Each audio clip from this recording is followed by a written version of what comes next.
Hi, this is Mark from LongIslandWatch.com. I'm here to talk to you today, or tell you my picks for high visibility watches. When I started in this business around 20 years ago, I didn't have to worry about high visibility watches. I could see everything. I'm at that point in my life where I know I need reading glasses, and I will get there eventually, and I will get something. But I do find I gotta hold the watch a little bit further away from my eyes lately, so I figured let's celebrate by showing you some pics from my store, watches you can see very easily, whether that be just high contrast or big numbers. I've got stuff from like 60 bucks all the way up to getting close to $2,000. For my own wrist check, as you see, I'm wearing a new Casio, the Casio Oak, as it were. I saw this at the Wind Up Watch Fair in Chicago that we just came back from, and I simply love the yellow color, so I grabbed one for myself. Need to figure out what the Bluetooth is for, because I'm not quite sure what I would use Bluetooth for, but I guess I'll find out after I read the instructions. And on my other wrist, I guess another sort of high visibility watch, the Islander Port Jefferson. The black hands on the white dial make it really easy to tell the time, little blue accents around the indices. So maybe this would classify as a high vis watch if it was actually in stock. But anyway, let's see what I got for you. Okay, so high visibility watches coming at you. I'm going to cover, I'll cover 5 of them from the store. They're going to range in price from around 65 bucks up to touching $2,000.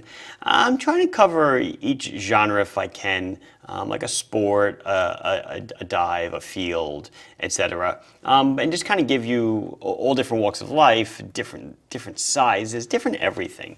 So I'm going to start it off with the only digital entry because, well, digital is just, well, isn't digital where high visibility lives? This is the Marathon Adanac. Adanac is simply Canada spelled backwards. It's model number WW19024-BK. And it is, like, it's one of their, it might be their only digital wristwatch. Reintroduced a couple of months ago. It's been a popular watch probably due to the price of 65 bucks. But as you can probably tell, things on camera can look any size, right? But you can tell this is a big watch. It is 48 millimeters in diameter, and it is a full 15 millimeters thick. I hesitate to give you a lug to lug because almost like a G-Shock, there really is no lug to lug. It is a stainless steel case back held down with individual fasteners. Not going to be a fully in-depth review. It's a 200-meter water-resistant case, and you'll see, the molded strap goes over the case. Again, a la, G-Shock. It weighs 72 grams. It does have a backlight, and what I'll do on each watch, I'll do the nighttime visibility. But you can see it's got a time mode. You see on the bottom, it's got the date, July 19th, done in, I guess, Canadian or European form, where the date comes first and then the month. You see around the seconds are ticking around 40, and it's also a visual display of it going. Different modes, alarms, chronograph, timer, second time zone, and why don't we show the light, and then we'll move on to the next one. And there you go. It is a backlit electroluminescent display, a la Timex Indiglo, I guess. Stays on for a brief period, and then it goes off, and then you don't see anything. One more time. Okay, let's move on to the next watch. And here you go. Let's start backwards. It is a Bertucci, again with a push-to-light feature, kind of an electroluminescent display, but this one glows a nice cool blue. Looks really sweet, but this is not a digital watch. The Bertucci A2 SEL Super Illuminated is an analog quartz watch. Obviously runs on a battery. Let's see. Oh, we'll get into that in a minute. So it's a battery-driven watch, and you saw by just a minute ago. You press this, and the face illuminates momentarily. It is 40 millimeters in diameter. It's 13 and a half thick to a mineral crystal that sits below this blasted stainless steel bezel and case. So it is protected from bumps and scratches. Actually didn't measure the lug to lug on this guy, but there it is. It's, standard Bertucci fare. It does have removable spring bars. Or lug bars, I should call them, if you want to put it on a different kind of strap. It is a 22 millimeter lug width, water resistant to 100 meters, solid screw down case back. Comes on a beautiful Bertucci nylon strap. The battery lasts for roughly 4 years. The light will last for, about 2 years before the batteries need replacing, specifically for the light. I do believe there are 2 batteries inside. I've never actually popped it out, but I'm pretty sure it's the way it works. Let's see. You can see right in there, Swiss Super Illuminated. It glows really well when the lights go down. This is a great choice for a field watch, everyday outdoorsman watch. Rough and tumble, just like a lot of the other Bertucci's. They tend to really hit the mark at a good price. This one is $160. There is also a PVD black case version. There's another version with a slightly different color strap. There's also a watch I'm not featuring in this video, but it's a resin case from Bertucci, and the resin itself glows in the dark. So that's super cool. The whole case of the watch glows. So if I remember, I'll put a card up or something for a link to that product. So you just know there's going to be an Islander in almost every video I do. This is the ISL 35, a rather older style watch. Been around for, at this point, it's going to be close to probably 3 years I've been making this model, or two and change. It still maintained its popularity, so I continue to make it.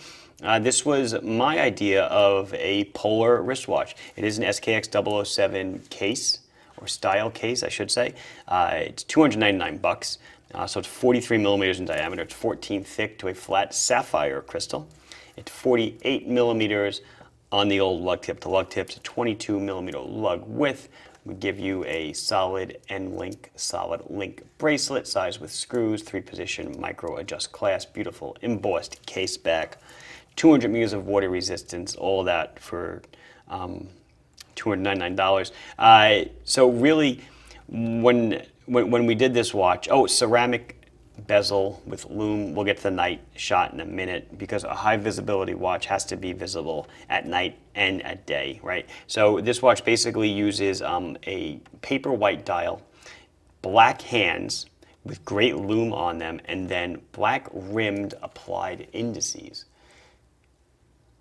Too many watches will, too many companies will make a white dial watch, then go ahead and do silver indices or silver indices or silver hands. Just doesn't make any sense. We need to maintain contrast, and this will maintain contrast for those eyes that just simply cannot see like they used to. So we use C3 Super Luminova on the hands indices, and the bezel as well, 120 click unidirectional ratcheting bezel. The ceramic insert has beautiful lume on it. So this is easy to read at night, and will maintain its luminosity through the evening with what I like to call adjusted eyes. So we got to bring a solar into the mix, of course, because I show you a battery, I show you an auto, I got to show you a solar. This is the Seiko Night Vision limited run. This is their 38.5 millimeter solar diver. It's 30.5 millimeter by 11 thick. Nice solar movement. It's nice and thin. 46 on the lug tip to lug tip. A solid screw down case back. A 20 millimeter bracelet. What's it got? 200 meters of water resistance. We're weighing 150 grams on the bracelet. I'm not sure I gave you the weight of the Islander. It's around 170 grams.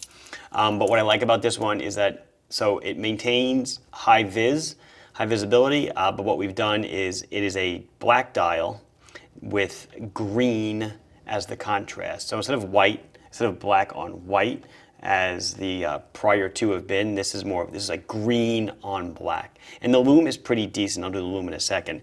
This is Seiko's V174 solar movement, so around 6 hours of power reserve if it never sees light again. They did include a sapphire crystal, as I mentioned, but I like to mention it twice, because sometimes you just see a Seiko and you assume it's going to be Hardlex. And they kind of have their own little lume formula for the night vision lume, because it's green, kind of a weirdish green, right, during the day, and then at night it glows rather well, especially considering that the pigment itself is dyed a bit to give it a little daytime color. It looks awesome. You can see that second hand ticking away. It's what, 406. You even get a little lume pip at 12 o'clock on the bezel. I do not recall myself mentioning price on this one. This is the SNE 587. It is around 470 bucks, which brings us to the last one. And you might guess what it's going to be, perhaps. It is the most expensive of the bunch. It is the Damasco DK36, which takes the place of the original DA36, which was a best-selling watch. Day-date automatic, made in Germany. This, though, the DK models have Damasco's own in-house A26 movement. This one's an A26-3. It's got the day and the date. I picked this for high vis. Again, this is almost like a pilot's watch entry for me. Dark black dial, kind of like you just saw on the Seiko. Now we're using white numbers, very bold, very broad, very big, right? And beautiful sword hands. It's going to have great lume. High visibility seconds hand, that great color pops, gives a good accent. And then something that Damasco is known for, whether it's good or bad, Damasco coats their crystals inside and outside as stock with AR. So they are AR. When you look at a Damasco at a bunch of correct angles, it almost looks like there's no crystal at all. They do such an amazing job on their anti-reflective coating. It's a 40 millimeter watch, 12.2 thick to that sapphire crystal, 48.6 on the lug tip to lug tip. It is a solid screw down case back. As I mentioned, AR inside and outside coated crystal. 20 millimeter lug width, 100 meters of water resistance, weighs 73 grams on the strap. I mean, just nice strap, right? Works great with the watch. Super clean dial, day and date display. Hand winds, hacks, roughly 40 hours. Again, it is Damasco's own in-house movement. Let's see the night. There you go. Damasco tends to use, I believe they use C1 on these as well. They use C1 lume because it's a little bit whiter in the daytime than C3, but they apply enough of it. They do a great job, and it maintains excellent visibility. They have a little triangle at 12 o'clock, so you know which way is up. So not only is my eyesight going, my memory's going as well. I don't know if I said the price of this one. 1,751 bucks for the Damasco. So we covered, just quickly, the Marathon for 65 bucks, the Bertucci for 160, the Islander for 299, Seiko for 470, and then the Damasco for 1750. So lots of different choices, lots of different price points, lots of different things to choose from. It will be where choices come from. That's going to do it. This has been Mark from LongIslandWatch.com showing you my picks for high visibility watches. Please like the video if you enjoyed it. Please subscribe to the channel if you have not done so. Questions, comments, concerns, anything else, you can put it down below, and I'll be sure to address it as soon as I can. Thank you very much for watching. Bye-bye.